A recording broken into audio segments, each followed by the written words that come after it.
Hello mes beautés, aujourd'hui je vous retrouve pour vous montrer comment personnaliser votre classeur afin qu'il soit le plus joli de toute la classe. Mais avant de commencer, je voulais vous raconter que dans 10 jours je pars en Erasmus en Angleterre. Je vais à l'université d'East Anglia qui est à Norwich, une ville à 2 heures de Londres à peu près. Je serai là-bas qu'un semestre, donc à Noël je serai déjà de retour. Et ne vous inquiétez pas pour les vidéos ou pour le blog car je vais partager des choses toutes les semaines. Je suis contente mais un peu nerveuse et j'ai un peu peur aussi, surtout par rapport à la fac. J'espère que tout va se passer très bien.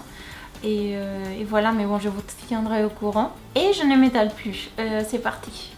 On aura besoin d'un classeur, du papier cartonné, un bloc-notes et des post-it, de la colle, des trombones, des pinces, une housse en plastique, des couvertures en plastique pour rayures, un joli papier, un crayon gris, des feutres, des ciseaux, du washi tape, des perforatrices à papier, une gomme, une règle, et en plus un cutter, une équerre et une plaque de découpe quadrillée. Ces trois choses ne sont pas indispensables mais sont super utiles pour aller plus vite. Pour avoir un repère, on archive des feuilles à carreaux.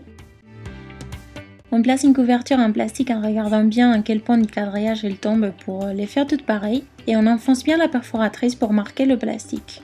On fait les trous juste sur les marques avec une machine encore plus puissante qui permet de découper le plastique. On l'archive et on fait la deuxième partie de l'intercalaire. On découpe plusieurs rectangles de la même taille que les couvertures. Moi je préfère le faire avec le cutter car c'est plus rapide, mais on peut le faire aussi avec des ciseaux.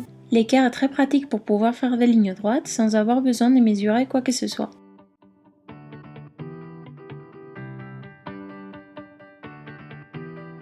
On efface les traits de crayon gris s'il en reste, et on trouve la feuille en prenant le même repère que pour la couverture. On archive le papier cartonné derrière la couverture afin de cacher les notes de classe par la suite. Pour les étiquettes des matières, j'ai découpé des rectangles de 10 par 7 cm. Afin que les lettres soient jolies, on va faire un guide d'abord avec le crayon gris. On divise le rectangle selon les mots qu'on a à écrire en laissant 1 cm de marge de chaque côté, et ensuite on les écrit aussi au crayon.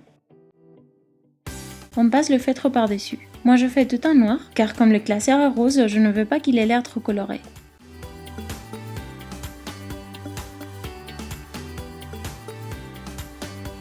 Celui-ci c'est un feutre spécial pour faire des traits plus fins et plus épais tout en même temps. L'astuce est de lever la pointe quand on fait les traits à son nom et de l'appuyer contre le papier pour les traits de son nom. On efface le crayon gris une fois l'encre sèche. On met de la washi tape autour. On coupe l'excès. Et on la colle contre la couverture. Pour que les coins soient plus jolis, on en met un peu aussi de la même couleur.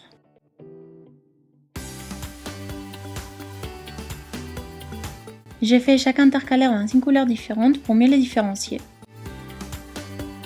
Pour organiser le classeur, on place le bloc-notes et les post-it que l'on va utiliser le plus souvent et on mesure pour faire une housse dans la partie d'en bas. Moi je vais la faire de 22 par 12 cm. On marque et on découpe le joli papier à la mesure que l'on a décidé. Au fait, le papier que je suis en train d'utiliser c'est du papier peint.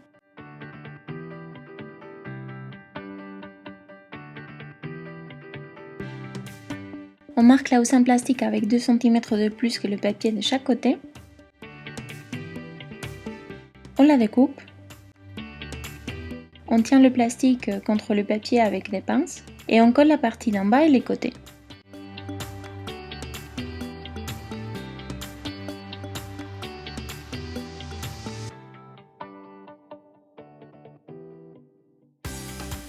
On met de la colle derrière la petite housse sans arriver au bord supérieur. Et on la colle sur le classeur. On place bien le bloc-notes et les post-it.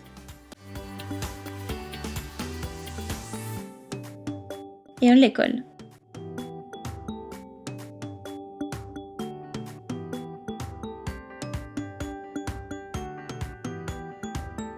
Dans la housse, on peut garder ce qu'on veut. Moi, c'est pour les autocollants, pour les notes de classe et pour l'agenda, et une note de mon chéri. Afin que rien ne glisse, on peut mettre des trombones à la partie du haut pour la refermer. Et voilà, j'ai hâte de les traîner. Si vous les faites aussi, taguez-moi sur une photo afin que je puisse le voir.